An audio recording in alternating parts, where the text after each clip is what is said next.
Welcome, everybody, to the Buffering Podcast. I am Eric Moran, joined alongside Christian from Erickson Films, and today we have a special guest. He is a TikTok star, a YouTube star. We are joined by ClawQuest. ClawQuest, how are you doing today? I am doing fine today on this Friday evening. So, Mm-hmm. I was gonna just kind of say I know we don't really share similar audiences, so and I'm sure you don't really share similar audience with Christian as well. So why don't you tell the people who are listening at home a little bit about you and your channel? All right, so I guess I'll just go back to the beginning. I started my channel back in the summer of 2016. I did a lot of arcade videos in the arcade claw machine niche, and did that for a while. And eventually, I kind of transformed or switched up my content in a way. So now I do a ton of different stuff now, I guess. It's kind of different videos. I'll throw out a couple of titles. I trained like Rocky Balboa for 30 days. I turned my room into a beach. Basically all sorts of fun stuff. Exciting. And one thing that we mentioned sort of in the title that we wanted to sort of explore today is that you're in high school still, correct? Yes, I'm a junior in high school. And last week, Eric and I discussed a little bit about like what it was like for us making videos in high school because we're both in our second year of college. But we'd like to hear your perspective a little bit on it, since like that's what you're currently experiencing, just like what that's been like, but like pros and cons of that whole situation. Yes. So there's a lot of like, I guess you could say positives and negatives to the whole like doing social media, YouTube, TikTok, basically whatever in high school. I don't know. I guess you want to start from there. So I've been pretty much doing YouTube since roughly seventh grade, and it became a bigger passion. And then I still do it now to this day in high school. That's awesome. Yeah, Eric and I both started YouTube pretty early on too. But one thing that you've done that we haven't is you're at 17,000 subscribers, which is it's pretty cool, dude. Like, when did that turn into something where it was getting bigger like that? Like, did that take a while to get that kind of traction going? Somewhat. Basically, I started, like I said, in seventh grade around there. And like any YouTube channel, it's a slow start when you first start making videos. I think I had some friends too make videos. I think most kids, they start making videos, but I kept going after a while. I had some support early on. Sorry, I forgot the question. First podcast, guys. Right. No, just like yeah. the process of like growing the channel, like that kind of thing. So after a while, I'd say I got kind of lucky because I was doing YouTube back in 2016. So it's like a whole different type of world. Like YouTube at the time, I would say you guys probably agree, it was a lot easier to grow back on YouTube back then. The channel started taking off probably when I was in about like 8th grade, 9th grade year. That's pretty sweet, dude. Yeah. Mm-hmm. Huh. Yeah, because mine was definitely, and I guess to the people watching is like they need to understand how you said earlier. It's not something that is like you immediately get success. It's something that, because I think where a lot of people go wrong is they do it, and then when they're not met with like, they're not. Yeah, when they're not met with, and that's why, I have respect for you and other smaller creators, is that you at least work to that, and then eventually, because I think I checked your channel, that's 3 million views or however many you have on there, 17,000 subscribers. So the people watching just know that this is like, this is something that's very possible. I guess kind of going into that, I kind of want to know what that's like specifically, how people at your school are like treating that, because I definitely I get you. Yeah, like how are other classmates kind of treating you? What's that like, kind of? Yeah, so basically what I was gonna say a little earlier is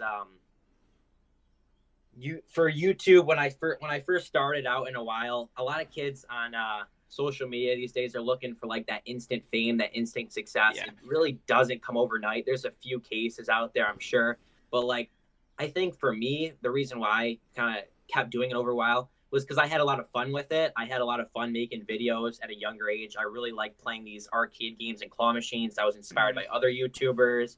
And basically it caught on after a while, and I kept making videos. I know a lot of my friends or other people, they're looking for quick fame or quick money on social media. Yep. They make these videos and they want instant success. And once they don't get it, they kind of give up. They're like, oh, it's impossible. The system's rigged. But really, it just takes a lot of hard work and effort. For sure. No, like I think that was something that, like I'm at about 5,000 subscribers right now. And like even getting to that, like just seeing that like it doesn't happen quickly for the majority of people. And I think for those that it does happen super quickly, I don't honestly know how healthy that is for people, like to have that experience of like becoming famous overnight. I feel like that would be maybe more of a bad thing, honestly, like on a personal level. Burden, yeah. Yeah, like I think we see it a lot too with like bigger YouTubers, like the Logan and Jake Paul, for example. Like a lot of those creators that come up at a really young age and just like, I think they were on Vine when they first started. Yeah. But like just in general, like you've seen it time and time again when you get so much fame at a young age, like what it can do to a person.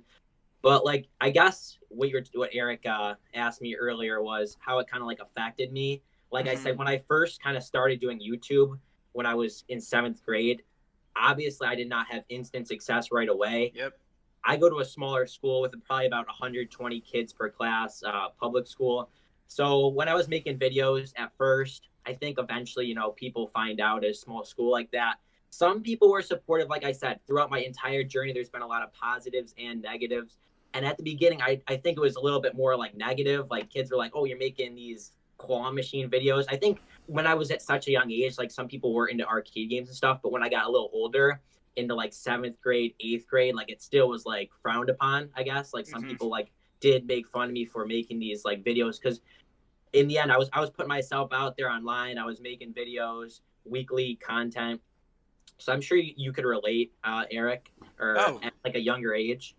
Oh yeah, for sure. I would probably say when I was around like 8th grade, that's when I really started to do it. And I think the problem with that is that at that age I was putting myself out there. The stuff was cringy because everyone knows when the younger you are, the cringier your stuff is. Then on top of that, I wasn't as big as I am now. So it's like, and I'm sure when you first started, and same with, I mean, all of us really, when you first start and when you first put yourself out there, that's when a lot of the judgment comes. And I feel like for me personally, as my channel started to grow, more people were accepting of it because they're like, oh, you actually are making something out of this. But like, especially with you, when you're first starting out arcade videos, you're first starting doing that out and you're not met with a lot of success, there's going to be just a lot of judgment. And I'm kind of curious. I agree. Yeah. Was like when your thing started to grow, were people starting to be like more cool about it, or were they still kind of like? Let me hop into that. Like I said, you said earlier, obviously when I was younger, my stuff was like kind of cringy, and I as the years went on, I upped equipment and whatnot. But yes, when I was probably about 8th grade, like I said earlier, when my channel started taking off a little bit, once money got involved, subscribers, then it was kind of like cool, And the most asked question I get all the time on YouTube is about money related, like revenue. So everyone is always interested, when you're making money or getting views or subscribers, but it's when you're nothing, when you're first starting out, people aren't really as interested. I'm sure you can relate to that. Oh, 100%. I think a lot more people start to care once, and I don't think anyone's like using me or anything like that, because I don't really think I have much to give. But I think there's a lot more people who are really like I noticed in high school especially, there were people who would I think they would try to be friends with me because of the channel, which like at the time I didn't really mind because I wanted friends. So it's like, okay, whatever. But I think that's definitely something that people that's definitely something that people, they start to be more accepting of it. So I don't know. Yeah, I agree. I think that's probably one of the weirder things about like being alive in this time is like in the past, like if you were like outwardly famous, like an actor or something, or like a model, people like wanted to know you, wanted to be your friend. But now it's like there's all these different opportunities to be like micro famous, and that has like a lot of value in people's minds, I think. And yeah, at least to people, I think often wanting to be someone's friend simply for that reason. But I don't know. I'd say it's like a complicated thing because like I think we all know people where it's like maybe we only know them because of our YouTube channel, but now we are friends.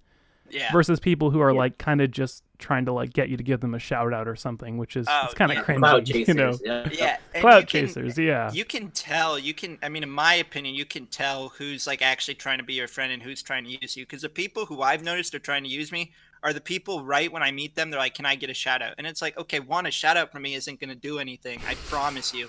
And two, it's like, let's like actually like get to know each other. But I guess another kind of thing that I'm kind of interested in is that when I was in high school, I probably had what, like 3,000. I didn't hit 3,000 subscribers till like my senior year. That was like my peak or whatever. But there would, even with that, there would still be people who would like, they would call me like the YouTube kid. They would, I don't know if people at your school call you ClawQuest, because people in my school would literally call me Eric Moran Films. So it's like, what is, that's something that I'm kind of interested in. Yeah. Like, what is that? Like, do people kind of tease you about it, or kind of, if you What? kind of get what I'm getting at? Yeah. Like I said earlier, like there's positives and negatives. A lot of people, like probably half the people that know me, either call me by my first name, Jack, or like Claw or ClawQuest. Yeah. So I do go by that. A lot of people now, like I said, are like supportive after a while. Like I'm overall like a nice guy. So it's kind of hard. Like if you don't know me, like if I'm nice to you, like you're not just gonna be like, oh, like you do YouTube, that's stupid. You know what I mean? But like I don't know, we could probably dive into that later. Like I guess personal relationships versus like the negatives and the positives. One thing that I always like heard, like I said earlier, back in the day was like, oh, you make claw machine videos. Now it's kind of flip flop. Like I said earlier, I did switch my content. I do a total like different style of videos now. And now, like I said, once I actually did switch content, I took a drop in views and base interaction in general, because the people that subscribed for the arcade content.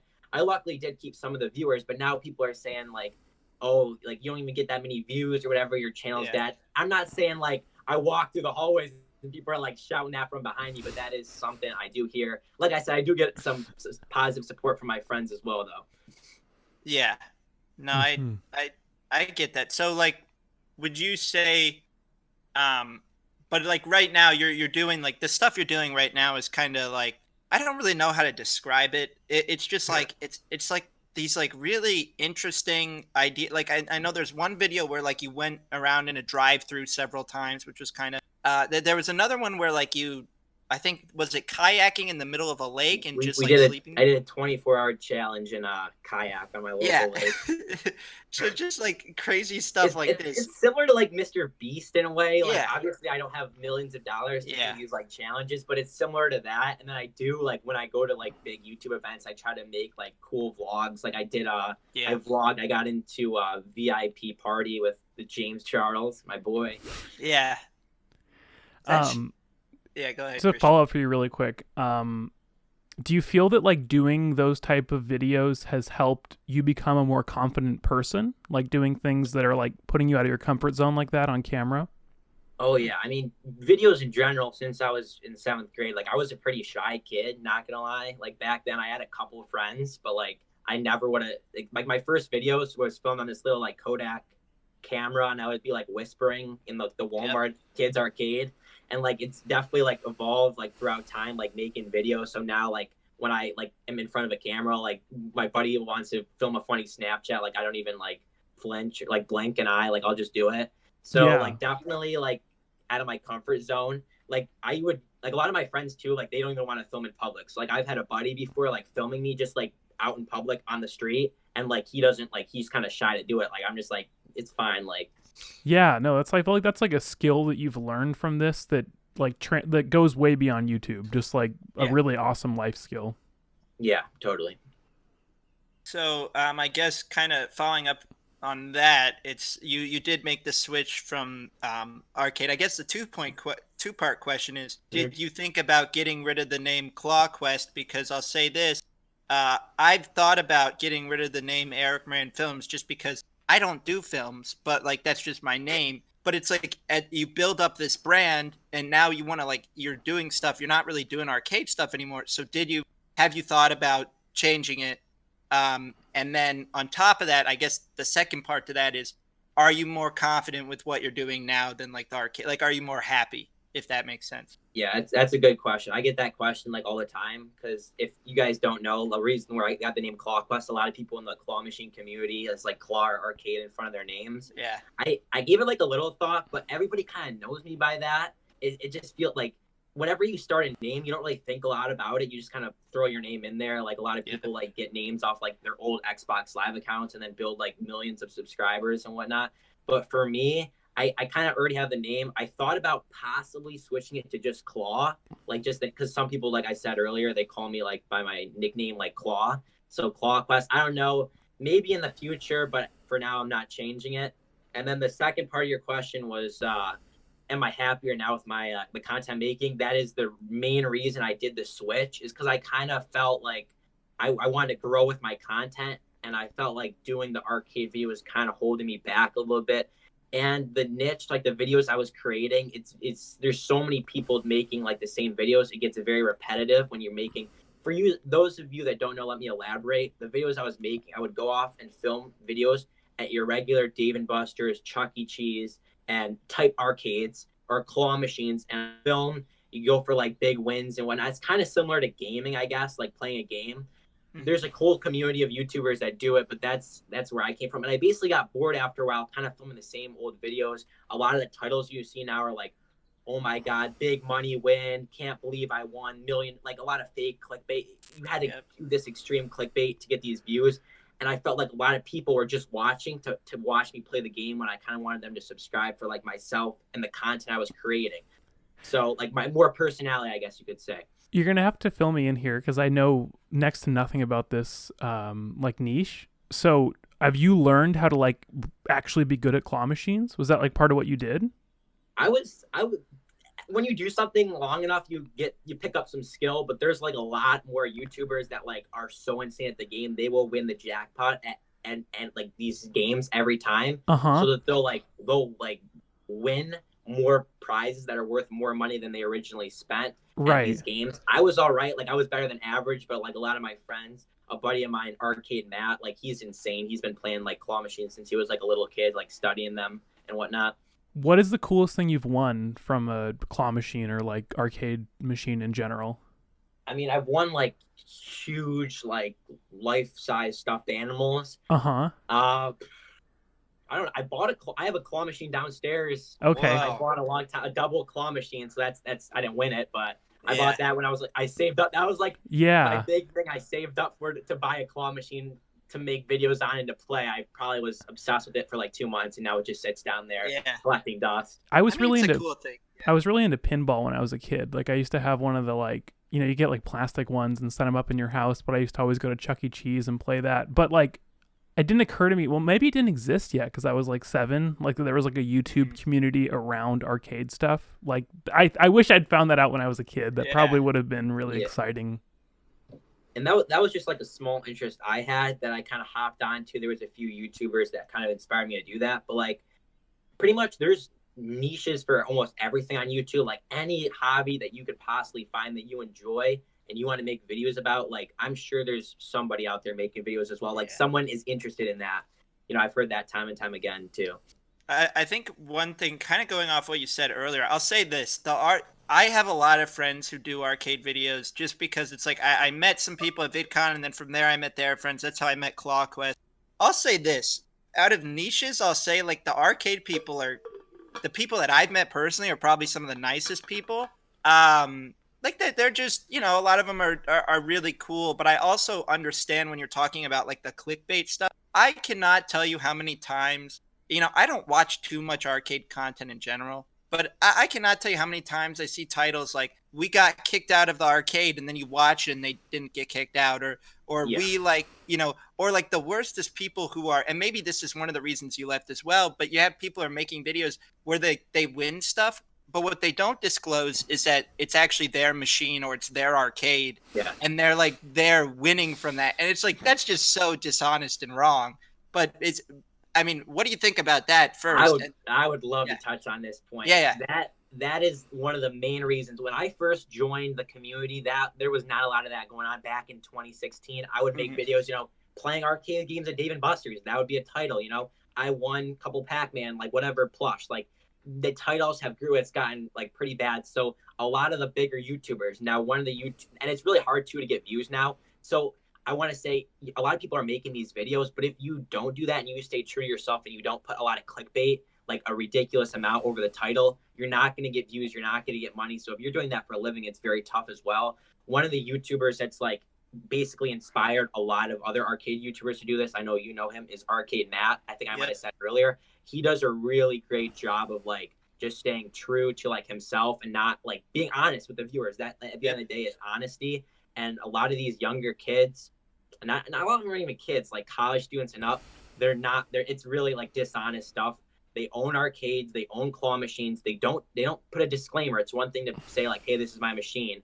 They act like it is their claw machine, it is their games, and they get millions in views of money with kids that do think that this is real. And they go out to the arcade thinking like, oh, I could just win an iPhone. I can win. With all the comments are, where is this arcade? Where is this machine? But you also do have to understand some people are trying to do this for a living. So it is very, what's the word?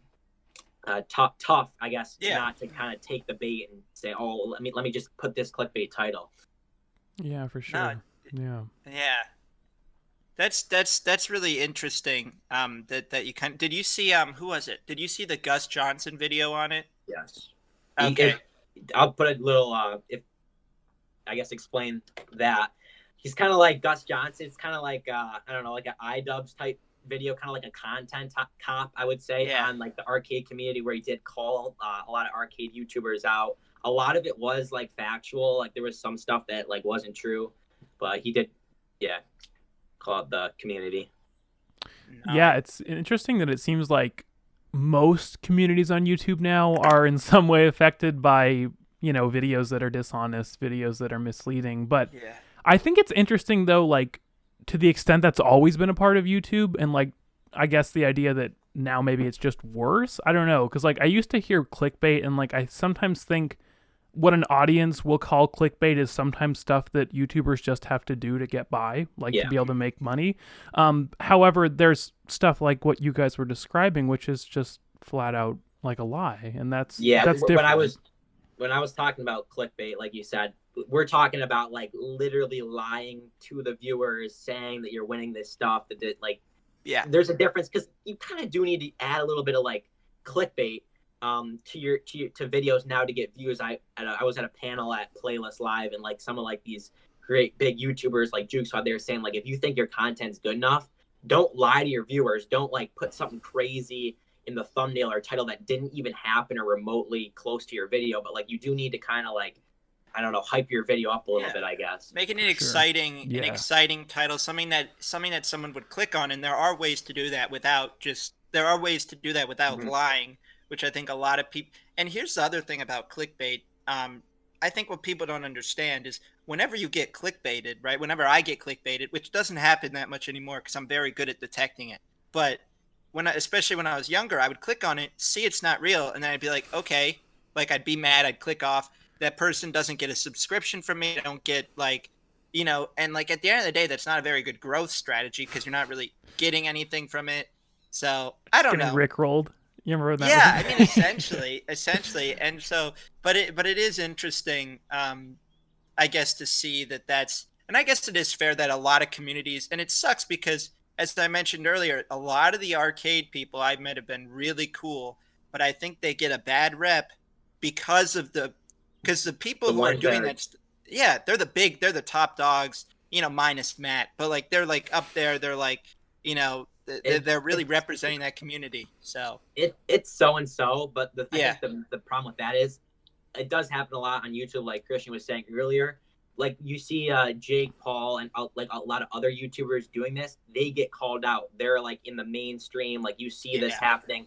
They'll have a ridiculous amount of dislikes. People will be calling them out, and they're kind of forced to change, I guess, in a way. Now, a lot of things with these arcade YouTubers is we're not like a ginormous niche. Yeah. So that the people they're getting away with it because it's all kids. It's believed. Like if you go to these videos, I can watch it and say this is terrible. It's not good content. Probably took them 5 minutes to film. It's all a lie. It's fake, and they're getting millions of views, tons of subscribers, making a ridiculous amount of money, and the like ratio is super high, and they're fine. Yeah, because the kids don't know. That's the worst part about it is that it it's just such a like awful situation because the kids don't know. They're not like it for us. It's so obvious to tell if something's, and sometimes they'll even trick me. But like for us, it's pretty obvious when they're fake. But if you're a kid, you're not really like I when I was Yeah. 13, it's 12. It's not like I was actively looking for like when I was watching arcade stuff. It's like it's not like I was actively looking like oh that couldn't actually happen or stuff like that. So I don't know. It's just I understand taking all of that into account and also wanting to develop wanting to show more of your personality, which I guess this kind of leads into another thing. How hard is it like when you're doing arcade videos as you mentioned earlier, a lot of people are they're watching just for the arcade stuff. So how hard was it for you? It's like you're trying to show your personality, you're trying to be your own person, Yeah. but like a lot of people are there whether you like it or not just because you're playing the next the claw machine or whatever, if you get what I'm getting at. Yeah, So totally. When I did do the switch this past summer, I was kind of nervous too because you spend all these years, all this time, building up an audience. You don't want to like lose it like yep. that. What I did originally was I kind of would post like an arcade video and then one of these like challenge videos. So what happened like as it went on, I kind of like made one or two like videos around Christmas time vlogmas, and it was nothing exciting. It was just like a regular like vlog kind of thing, like just around my house, like around town. It wasn't exciting, and I think it took like a huge hit. Like I could tell the views weren't there, and I was kind of like, dang.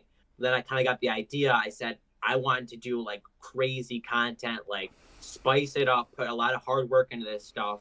So I decided to roll with it, and fortunately, I probably did keep a good like 500 viewers like with this whole plan. But like I said to a lot of my friends when I talk about YouTube, let's say I didn't go that path and I just started making like your average like Q&A content, like room tour. I don't really know how to describe it. Just Yeah. not crazy content. Like people Yeah. might have left, like if I didn't put a lot of work into it Yeah. after I did the switch.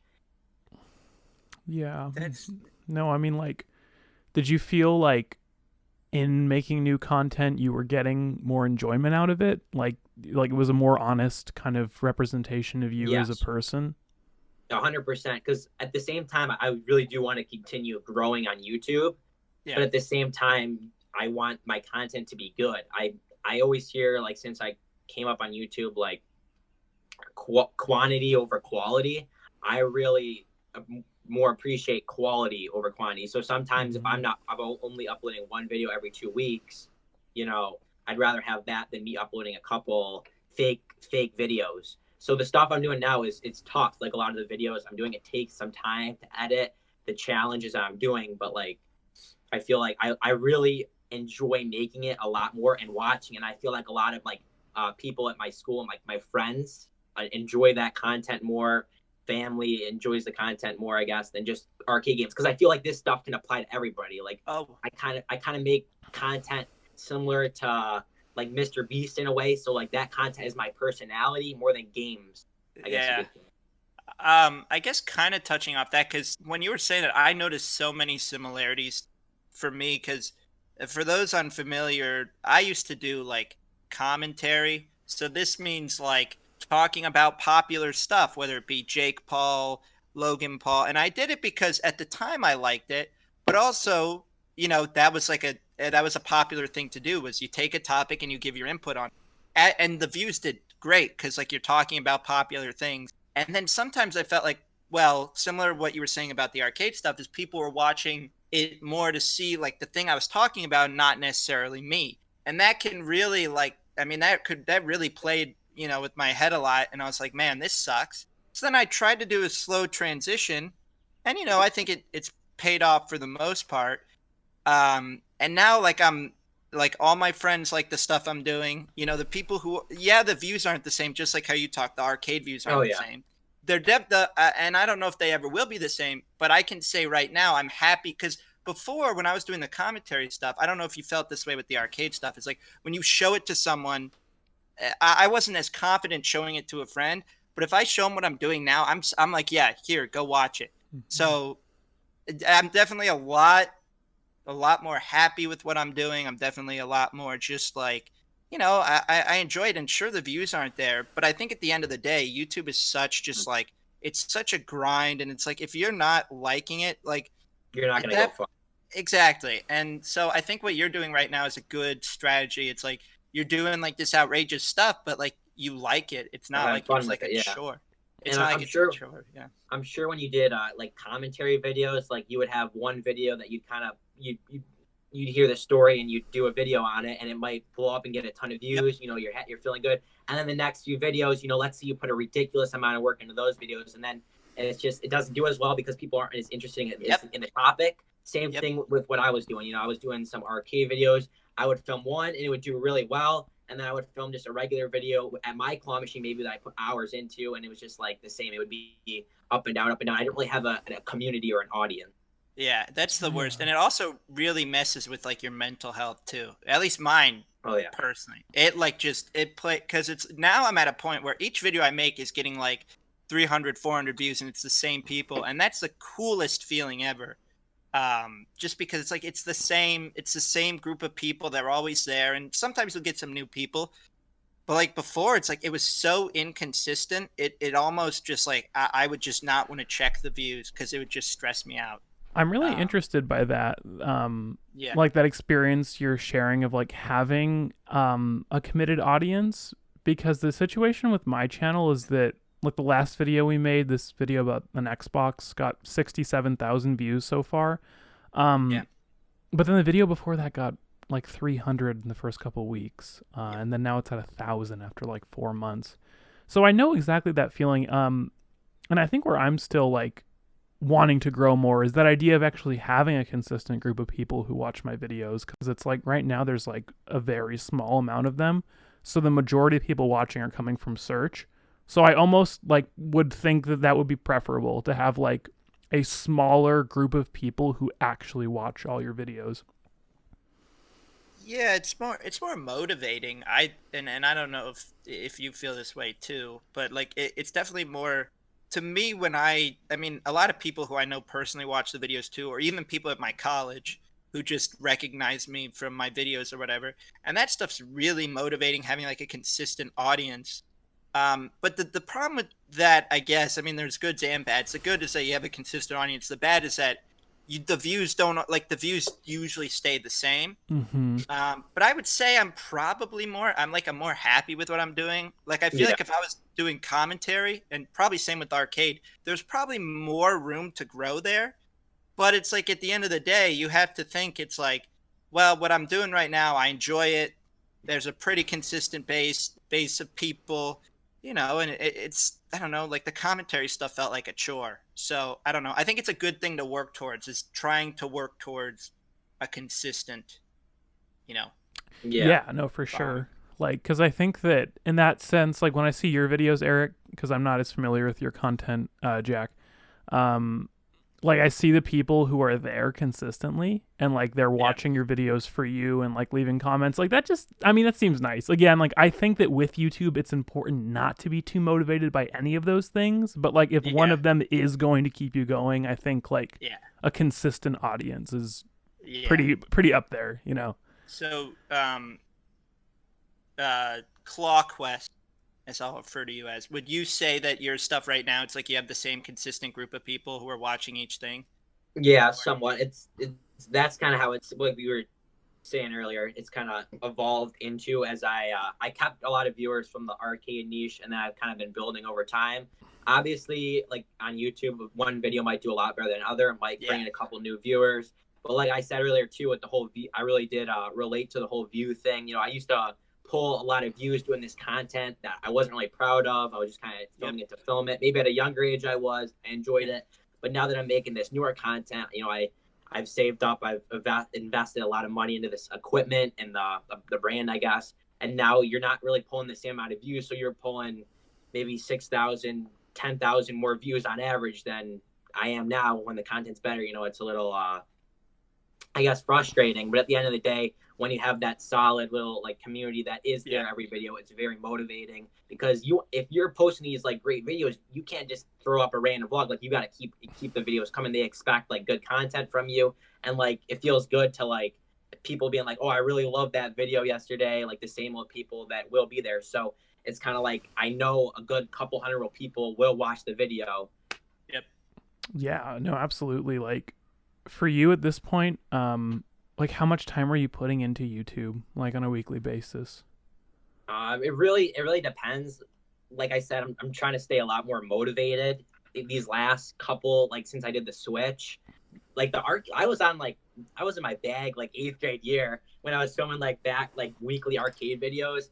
I'm kind of, like I said, going back to the whole high school thing, it really is tough to balance, this hobby of making YouTube videos with school. And I really do want to pursue YouTube and social media after high school as well. So I'm kind of at the point where I've matured and I'm like, okay, I need to get this done because I'm like the one motivating myself. There's no one like telling me, all right, Jack, you need to go film today if you want to do this video, so there'll be a ridiculous amount of distraction and stuff for me to do. My friends want me to hang out and whatnot, but at the same time I gotta film this video, I gotta film these TikToks or whatever. So I'd say like YouTube, these last set of videos I've recorded, it's probably like editing is like 5, like 6, 7, 8 hours, like usually the higher amount, like 7 hours. And then what I've been trying to do lately is hop on TikTok actually, because when you're I guess you're trying to grow on social media, it always helps to hop on multiple platforms, whether you like the platforms or not. So I've been trying to post like daily videos on there. I've been having actually a pretty good time with, but it's a commitment, I guess you could say. Is that like becoming easier because of quarantine? Like to have the time to put in? Yeah. And because I'll be 100%. What are you saying? Well, just like the idea that, like, depending on how long this stuff goes, I think that the fact that we are involved in stuff like this is going to be so important. Like the idea of like working online and like having an income that comes from online. Like I see a like stay at home-ish future for like a while. Like I don't think it's just going to be like a month. At least this like style of living. Not to say it'll be the same, Yeah, I think it's a big benefit for me because when we went on Corona break, like the first thing that popped into my mind was like, all right, it's time to get on the YouTube grind. It's time to go create some content. I've been lacking on YouTube, but like I said, I've been making a lot of TikTok videos and whatnot, and it's given me a lot of time. Like, I think a lot of people that do work online or do YouTube videos aren't necessarily like as affected as like the average Joe. So for me, I still have to do online school, but for school, for me, I have the most time that I've ever had to really do social media. So I'm able to post like daily videos on TikTok, and I'm planning on going to come back from my couple-week break on YouTube and film something tomorrow. That's awesome. I guess kind of going off that, because you mentioned TikTok, so I feel like now we're obligated to have a brief discussion about it. Yeah, so I know you and I are familiar with it. Christian, not so much. But I'll kind of say this about TikTok. Me personally, at VidCon 2019, I was very skeptical of it, and I'm sure you were skeptical of it initially at first as well. I didn't like it. Yeah, and I don't know if I still like it, but here's what I saw. What I saw is that it's easy to grow. I saw that however the algorithm works, which I'm not entirely sure how it works, there is room to grow on there. And also the stupidest stuff goes viral as well, which isn't always the same for YouTube. So with TikTok, it's like it's like, okay, I want to take YouTube seriously, but also I have to, what I'm doing now is clearly not working, like as gaining like more audience members. Like it's been relatively still. So I went to TikTok as a way to like kind of push people over. And, I think for like I probably got maybe 100 news. It's hard to tell who's actually coming from TikTok, but I would say I probably get like 100 new subscribers, and I have like 40,000 on TikTok. So I guess for you, what's been, I mean, I know recently you've been a lot more motivated with the TikTok thing. You're gaining a lot more traction. Have you seen the translation from that to YouTube? And also, what's it just like, doing TikTok in general? Yeah, I'd love to touch on it. So a couple of weeks ago, like I've heard people saying I'd love to repeat this to the audience. If you're looking to grow a brand on social media or YouTube channel, I would really highly recommend hopping on TikTok and making some content, for it is probably the easiest social media platform to grow on. I think we see it time and time again. It's very easy to get people to watch your videos. Now, on the contrary, the transversion rate, I guess you could say, I heard this at playlist, is probably the worst. So Yeah. let me give you an example. So if you say, hey, on your YouTube channel, go follow my Instagram, you might get some people to go follow. TikTok, it's ridiculously hard to get kids off the app to go subscribe to you, follow you. So but it's really still worth a shot, because if you can grow, I've seen people grow 1 million followers at over a couple months and gain 30,000, 40,000, start a YouTube career from TikTok. So I've heard people saying, like, do TikTok. Couple of my friends that do online stuff told me to do TikTok. I was posting like regular videos, like, like your average videos that kids at your school are making, just like jokey videos. And then these last probably like 2.5 weeks ago, 3 weeks ago, I started doing these like funny voiceover. It's like a new style, and it started working really well. It takes me a while though. It's not just like I throw up anything random.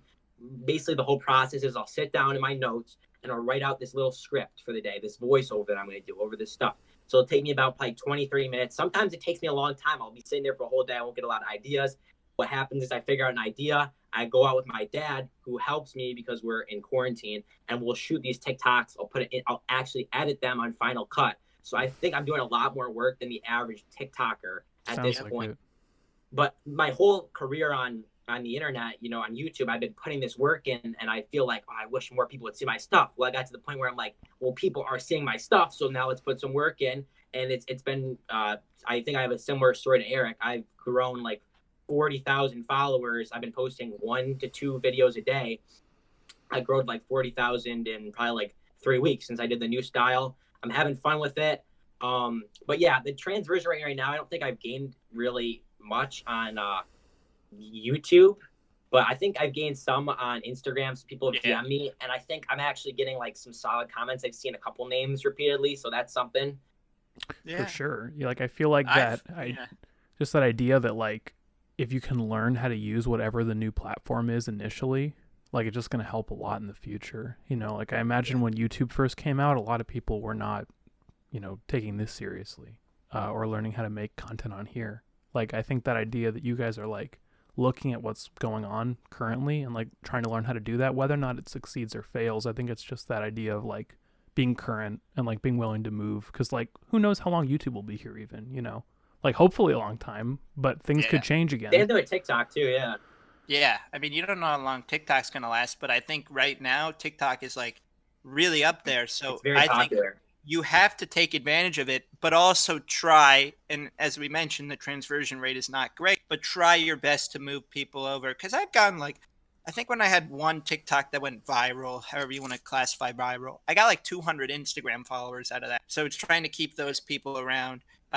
So I would say to anyone, it's like, you have, like, as much as TikTok sucks, and this is a whole nother topic, so I'm not going to touch too much into it, but I hate the app in general. I despise it, but also I use it because it's just like, that's how, if you want to take, and as you said, you want to take social media seriously, that's something you're trying to pursue, the smartest thing to do is to do TikTok. And it feels like it's selling your soul a little. Like when I first started making TikToks, I thought I was selling my soul essentially, but it's like, you want to make something out of it. You want to try, and hopefully, if you grow your TikTok, you'll get more people to your YouTube, which is the stuff that you probably care a lot about.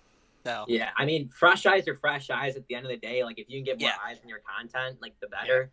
And it's really easy to sit here. I think, I don't know if you can relate to this. Like, when the app first came out, it's like, oh, this is stupid, like, whatever, and I could sit here right now currently and say like, oh, the app's going to die in a year or two. Or I could be out giving it a shot, putting out good content and trying to grow the TikTok. And then, hey, if it works and I pop off on there and I can actually bring some new eyes and build an audience, whether it on different socials and whatnot, or it dies, Yeah, it's better that you tried. That's my thing, is because I feel like if I didn't try TikTok, and I don't know if Christian's ever going to do it, but I've told him he should. I mean, what you're doing is a little different, but like, I don't know, there's definitely room for it. I'm just glad I tried it, because if I didn't, I don't know where my channel would be right now. I mean, obviously I haven't gained a ton of new people, but it's still like you're getting eyes. As you said, you're getting new eyes, and at the end of the day, TikTok's the easiest way to gain at least new viewers. And sure, a lot of them are like 8 years old, but you're still getting new people. So it's a younger audience too at the end of the day. But yeah, yeah, I think a lot of times too we get these kids now. Like I think Eric said earlier, he's not a big fan of the app, although he is posting content. Yeah, I think at the end of the day too, there has been so many kids, at least that I know, a couple people that they get it. It's very easy to grow, so they'll get a video with like 30K and they'll be like, "Oh my god, I went viral," and think there's some like social media mega star. And that's why I think some of like the negative stuff comes from these TikTok kids that blow up. Is I guess they have large egos. I guess you could say. That seems like it would be kind of a, like, if you're like 14, 15 and you have that level of like fame. Like I had one experience kind of like that when I was younger, because I was doing YouTube since like 7th, 8th grade as well. And I used to make Minecraft videos. And there was a Minecraft Pocket Edition videos, actually. And there was a YouTuber in that community named Joe Pass Gaming, who was originally the biggest Minecraft Pocket Edition YouTuber. He mysteriously quit. He like randomly quit his channel. And it became this whole like kind of mystery in the community. Like he had like 100K or close to that, and he was just gone one day. And I went in this one Minecraft server, and there was a guy on the server with Joe Pass 9 as his username, which was that guy's username. So I started recording, or my friend actually started recording. We started asking this guy all these questions, and we posted that video. And within the Minecraft Pocket Edition community, that video was viral briefly. Yeah. However, it ended up being that guy was not really him. It was an imitator. But like I felt that experience at that age of like feeling like I'd had some taste of fame, and I remember like how great it felt, only to have it feel so not good when I figured out that it was fake, and now I was known for having made a video that was having fake information in it. Well, that's how you build in my opinion. That's when I see a lot of kids that age, 14, 15, getting big on TikTok. I don't know how healthy that is. Like, I feel like at my age, I could probably handle fame, however you want to describe fame, relatively well because I'm old enough. But seeing 14, 15-year-olds get big on this app, that just seems like to me, that seems like a recipe for disaster. Because think about all the mistakes you made when you're 14, 15. I mean, I said some dumb things when I was 14. Now having that in the public eye, it's just like, I don't know. It's a mess. That's one of the reasons I don't like TikTok, is just like how young it is and all that stuff. But at the end of the day, take advantage of it while you can, because you don't know how long it's going to last. And it could be like Vine and just die out. But like, some Viners are doing well. The ones who managed to adapt. The ones who didn't. I mean, we all know what happened. Two great examples of success stories from Vine. But, yeah, exactly. So I don't know. No, I could touch on that. When I was younger, I'm a junior now, but like a couple years ago, if I would have like really like, I did get some banger videos, and I did make a lot of money for my age when I was like in 8th grade. That stuff I was making on Google AdSense was money that I've never really seen had before, I guess you could say. And I think I probably wasted a lot of that on clothing and whatnot, and now I put it all back into the channel. I guess I matured in that sense. No, for sure, I get that. Gear is a big thing. Like, I think it depends in some way, because like obviously people can go overboard with gear, but like I think at the end of the day, audio especially, like if you can get some decent mic setup, doesn't have to be really expensive, but like that will, I think, make the biggest difference. That and like decent lighting. Because like the saddest thing is to watch a video that does have like a nice camera in it, but then like it's like, oh hey guys, like we're talking about like it ruins it. Too, at the same time too, I mean, like if you're younger and you're like watching this right now, like you really don't need great equipment at all. You can use like your iPhone to film videos. That's how I started. David Dobrik edits on iMovie, so like you can use like the small like editing sites to like just start out somehow, just post content. Like you don't even necessarily have to edit it, just grow over time. Like a lot of bigger YouTubers, they did not start out with the equipment they had today. I did not start with the equipment I had today. I actually saved up a lot of this stuff, my Canon and all that stuff I had bought. Some of it was gifts, but I think too a lot of kids think like, oh, I don't have the quality, I don't have the the equipment for this, so they don't even give it a shot. I agree. That shouldn't be the reason. And especially because phones are so good nowadays, like that definitely helps. So that, yeah, things have changed in that way for sure. Like more people, like when I was like 15, like the quality you got from a phone was very different than like what you get now, you know, like even from a cheap one. Yeah, what was I using when I was like 14? I used a flip camera. What were the? Yeah, I think they were called flip cameras or something. I don't remember. Like these like little cameras, and now like this stuff.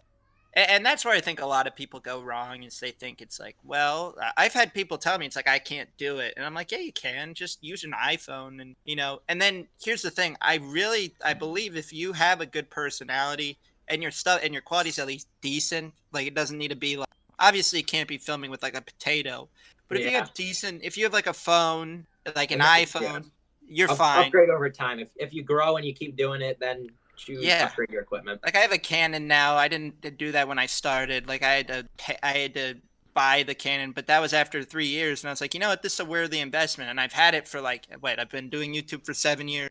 For the first 3 years, I had like a Sony camera.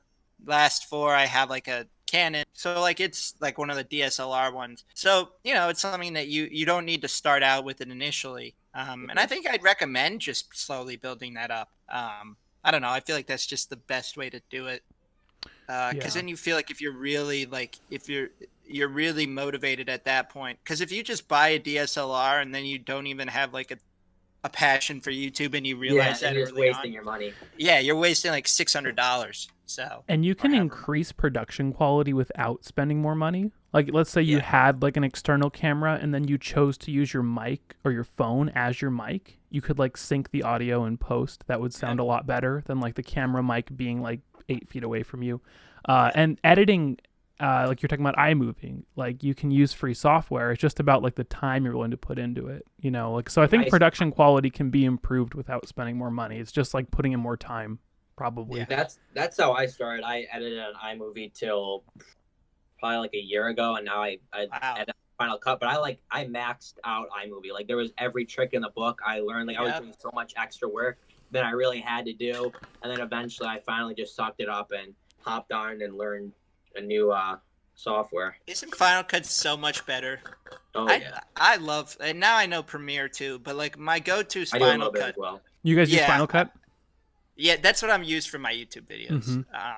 For school, they make me use Premiere, which I guess is like the more I went to a little school for a month, like a little college program, and I learned how to do Premiere on a PC, but I have an Apple, and I got back and wasn't the same like I guess year. So I was just like I went back to iMovie. Yeah. And then I finally decided to go to like Final Cut probably like 7-8 months ago. And Final Cut gets the job done. As a Premiere editor, Premiere is very frustrating. It takes it's so many problems. But I agree with that. I think from what I can see, because all my school assignments are done on Premiere. Because every professor at my school, like you're just taught to use Premiere for all the video assignments I have. And it's like, I'm like, man, I could just do this in Final Cut and just say I did it in Premiere. Because it's like, it's the same like end product for the most part. But like Final Cut's just easy to use. And iMovie gets the job done, honestly, for like the really beginning stuff. But after a while, it's like iMovie gives you like these same 5 songs.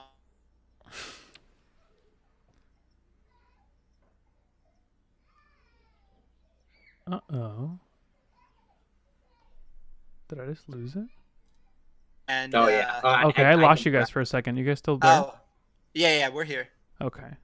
So we got what 5 minutes left? Do you want to touch on anything? Any other questions or? What do you think, Christian? Christian.